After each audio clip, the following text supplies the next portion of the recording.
ഗുരുവായൂർ ക്ഷേത്ര തീർത്ഥക്കുളത്തിൽ വെച്ച് reels ചിത്രീകരിച്ചതിന് big boss താരവും സോഷ്യൽ മീഡിയ ഇൻഫ്ലുവൻസറുമായ ജാസ്മിൻ ജാഫറിനെതിരെ പരാതി. ഗുരുവായൂർ ദേവസ്വം അഡ്മിനിസ്ട്രേറ്റർ OB അരുൺകുമാറാണ് പരാതി നൽകിയത്. പരാതി പോലീസ് കോടതിക്ക് കൈമാറിയിട്ടുണ്ടെന്നാണ് വിവരം.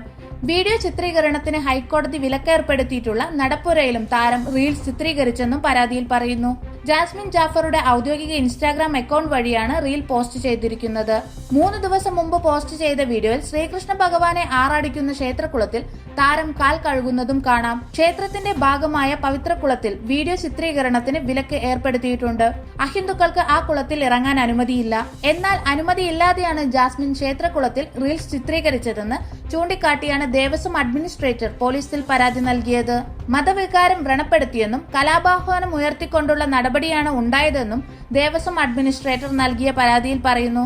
നിയമവശങ്ങൾ കൃത്യമായി പരിശോധിച്ച ശേഷം കേസെടുക്കുന്നത് ഉൾപ്പെടെയുള്ള തുടർ നടപടികളിലേക്ക് കടക്കുമെന്ന് പോലീസ് അറിയിച്ചു. അതേസമയം ജാസ്മിൻ ജാഫർ ഇക്കാര്യത്തിൽ ഇതുവരെ പ്രതികരിച്ചിട്ടില്ല.